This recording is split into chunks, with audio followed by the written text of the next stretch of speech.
Hi everybody, my name is Mary and I also go by the Healing Cave Lady, and today we are having video 2 of my gut healing series, and this one is all about leaky gut. What it is, what to do about it, and what it affects. The first thing I want to talk about with leaky gut is what is leaky gut. Many of you might already know what leaky gut is, but I'm gonna tell you again just in case somebody doesn't know. So leaky gut is basically holes in your intestinal lining. It shows in the picture right here how these teeny tiny holes can cause big problems in the body. So those holes are microscopic little holes that allow food and other foreign invaders into your bloodstream. Gut symptoms can include digestive issues, brain fog, autoimmunity, acne and skin issues, thyroid problems, food intolerances, and depression. These allow food to get into the bloodstream where it does not belong, and it basically reaps havoc on your body. Not only does the food that is leaking into your blood cause the body to attack itself and possibly its own tissues, causing MS and all kinds of other autoimmune diseases like rheumatoid arthritis, but it also just reaps havoc because the toxic output goes to the brain and causes all kinds of brain fog and other issues. There are hundreds of autoimmune conditions caused by leaky gut, and so many doctors don't know it because they don't understand the gut biome and they don't understand nutrition. So many people have to seek it out, their own knowledge for themselves on how to heal their leaky gut or to try to heal their leaky gut to see if their symptoms and possibly diseases and disorders disappear. Because so many doctors don't understand leaky gut and these kind of issues. So people will try to heal their gut themselves to see if these diseases and disorders and issues will go away on their own. So first I'm going to talk about food and supplements that help heal and seal the gut. So the first supplement I'm going to start with is HCl. It's hydrochloric acid.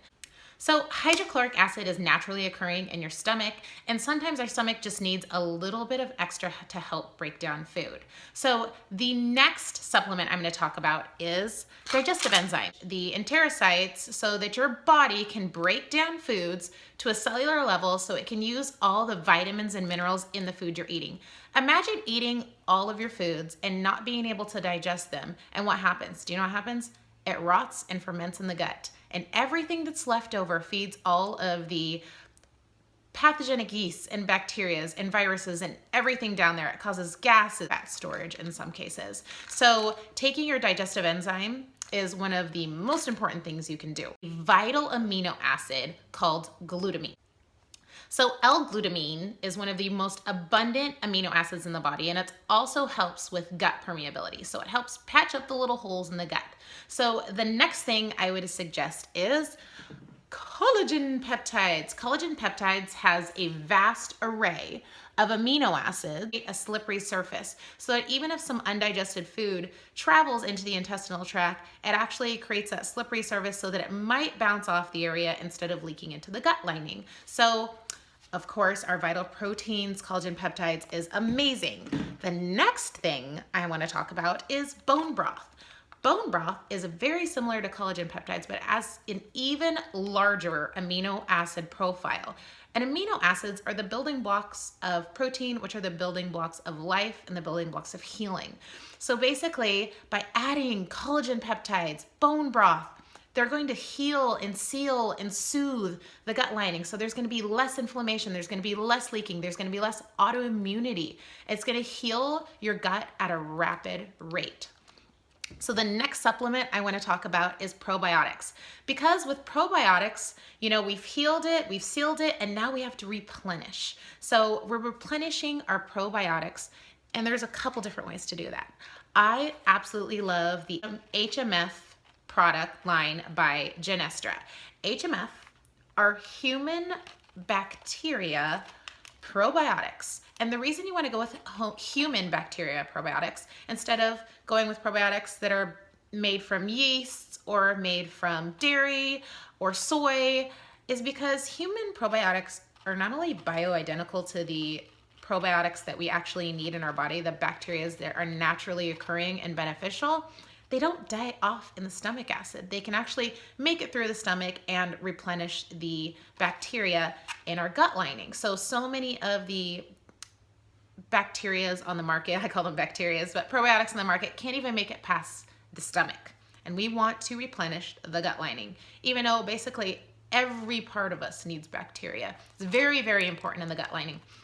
So with a lot of my clients, I suggest using HMF powder. This is taken orally. It actually replenishes the bacteria in the mouth and the nose area. It actually helps with teeth because it actually fights bad bacteria with teeth. It helps with the teeth and gums. It helps fight colds and flus because you have beneficial bacteria in the mouth that is constantly fighting against whatever is coming against it. And then I also like the HMF Intensive because this can be added to a enema and you can replenish the bacteria going upward too. So think about the replenishment if it's coming from both directions fully in the body. Talk about faster healing.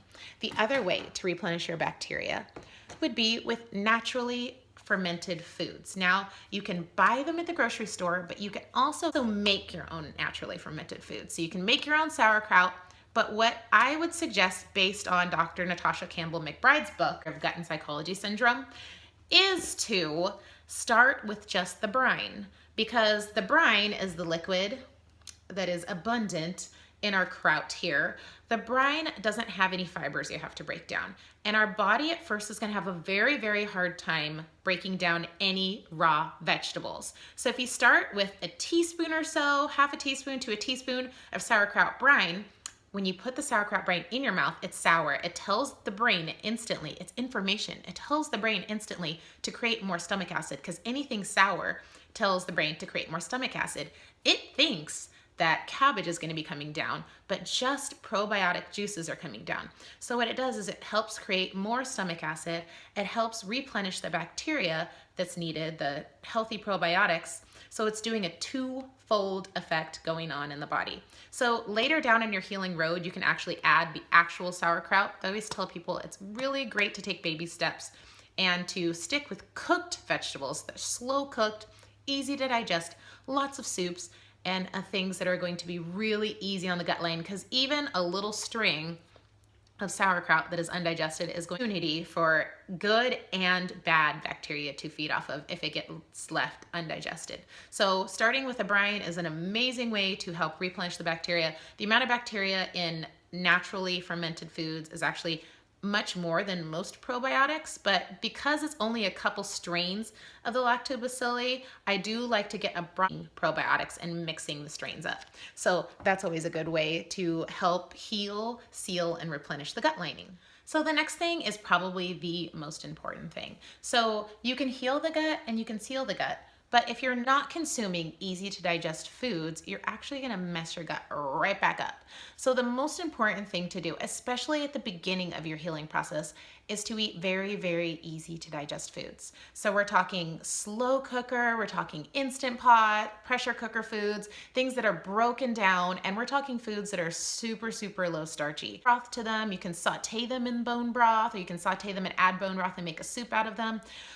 The most important thing you could do is consume as much of these vegetables as possible, because those vegetables provide easy to digest nourishment for your body. And the more bone broth you add to these things, the better. So you're adding the amazing protein that's in bone broth, and then you're adding these really amazing slow cooked vegetables that are full of fiber. So the brighter the colors, the better. So many people get really hung up on eating raw fruits and vegetables, and the raw vegetables are extremely, extremely hard for the gut to break down.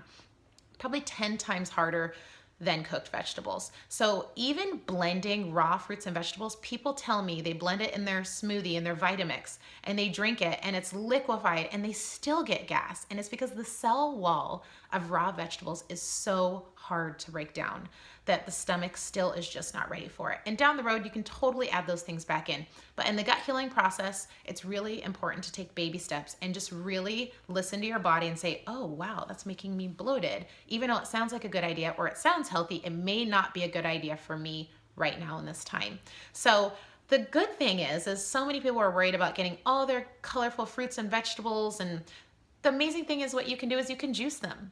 So if you were to go ahead and juice, all of the vegetables in the rainbow, like you could do chard and kale and, all kinds of colors, beets and things like that, try to stick with low sugar. and then cucumbers and celery and green apple.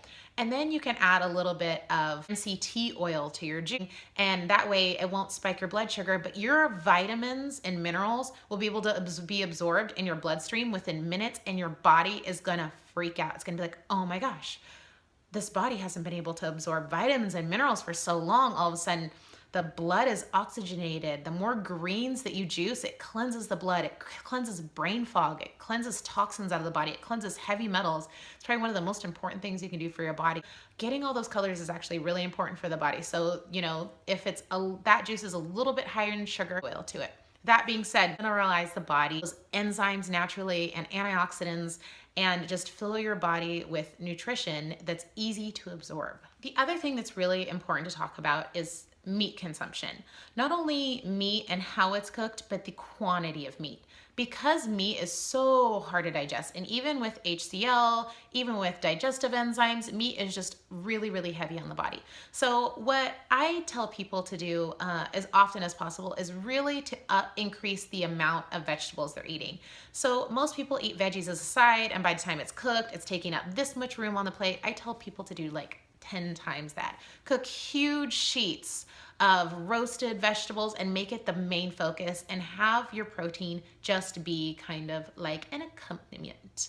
And especially in the evening, if there's any way that people can go with fish or something lighter instead of eating beef or chicken in the evening, it's easier to digest. So by the time you go to sleep, maybe your food is completely digested, so your body can work on all the most important things that your body needs to work on, like recycling neurotransmitters, creating hormones, healing, actually healing. So that leads me into eating past 7 or 7:30. You want to make sure your food is digested before you hit the pillow. You don't want to be eating even little snacks late at night if you're really trying to heal, because the last thing you want to be doing is digesting once you hit the pillow. Because if you're digesting, your body can't do anything else that it needs to do. Heal. It can't create hormones. It can't recycle neurotransmitters. It can't do everything that it's supposed to do when you're sleeping. So I'm going to add another thing that most people don't really think about or don't talk about when it comes to gut healing, and it's water intake. So there's some really, really important things around water intake. Water intake should actually be in between meals, in the morning and in the evening. So you don't want to consume a large quantity of water around food. And the reason why is because it actually dilutes your stomach acid. So drinking a whole bunch of water at your meal, well, I know it's an American tradition. They go to a restaurant and they just chug water while they're waiting for the food over and over, thinking, oh my gosh, I got like 5 glasses of water and this is amazing. They get their food and it's a rock in their stomach. Nothing's gonna get digested. It totally gets pushed through undigested, and the food basically just makes them gassy and bloated and feel horrible, and they're like, why do I feel so bad? I drank so much water today and I ate well. But the problem is you've diluted your stomach acid so much to the point where it can't break down the food, and it actually pushes it quickly through the digestive process, so it causes all kinds of problems. So water should be drank in between meals and in the morning and the evening. And I have created just like a really cool trick, and it's a challenge that I do with a lot of my clients, is to drink 30 to 40 ounces in the morning and 30 to 40 ounces in the evening. Now, the cool thing about this is drinking water in the first thing in the morning is so important because your body is detoxing all night long, and it has all these toxins that are ready to flush out. The problem is the first thing most people do is drink a cup of coffee or something inflammatory in the morning, and it's not cleansing the toxins out of their body. Do you know what that means? Your body is recycling all of those toxins that it was working on all night trying to remove from the body. So what's that gonna do for you? How much inflammation is that gonna cause? So what I challenge my clients to do is take 2 water bottles. So here I have 2 40-ounce water bottles. And every evening after dinner, I fill these water bottles up completely full. And my goal is about 30 to 45 minutes after dinner, I'm gonna start drinking this water bottle, and I'm gonna hope to have this finished by the time I go to sleep. So many people are like, oh my gosh, I'm gonna pee all night, I'm gonna be up all night peeing. You know what? Your bladder is going to get used to it. And you can always start small. You can start with 20, 25 ounces and build your way up to 40. So what I do is every evening, when I'm getting everybody ready to go to bed, I fill up 2 bottles. I actually add a little apple cider vinegar to mine with my little apple cider vinegar recipe. So it's kind of like, tastes like a apple cider vinegar lemonade or a kombucha, and I fill both of them up, and I finish one by evening before bedtime, and the other one is just sitting right on my nightstand for right when I wake up in the morning. And the first thing I do when I wake up in the morning is I chug it. I chug it, I chug it, I chug it. And so many of you, the first time you do this, you're gonna be nauseous because all of those toxins are gonna get stirred up, and you're gonna be like, oh my gosh, I feel horrible. And it's okay, because it will pass. I promise it'll pass. So you can start smaller and work your way up, but that water is gonna flush all of those toxins out of the body. The water that you drink in the evening is gonna lubricate all your joints, all your muscles. It's gonna help facilitate everything the body needs to do. And you're gonna be getting 80 extra ounces of water that you're not used to drinking. And it's gonna facilitate all of your stomach acid production and all the things that your body needs without even thinking. Literally, it's like it just becomes a habit, and it's the best habit that I've ever started. And I can't tell you how many of my clients have told me, oh my gosh, your water trick is one of the best things. You don't have to go find it. You just fill them up every night, and it helps your sleep. It helps your memory. It helps with brain fog. It helps rinse toxins out of the body and rid yourself of toxins without even thinking about it. It just becomes a habit, and it's one of the healthiest habits that you can do. Make sure you're using filtered water so you're not adding toxic burden to your body. The last thing you want to do is drink tap water or fridge filtered water, because it's just going to be adding more toxins to your burden. And if your water's not filtered, your body becomes the filter. So water is so, so, so important. And for some people, it's the missing key and the missing link to gut health and healing and moving toxins from the body. So I had to mention water consumption. So I hope you liked video 2 of the gut healing series. I hope I answered questions that you were thinking about in your head, and I hope I gave you lots of tips and idea. I'm not a doctor, so make sure you consult your physician before adding new diets or changing things or whatever, you know, the disclaimer. But thank you for watching, and I look forward to the next gut healing series, chapter 3. Have a wonderful day. Bye.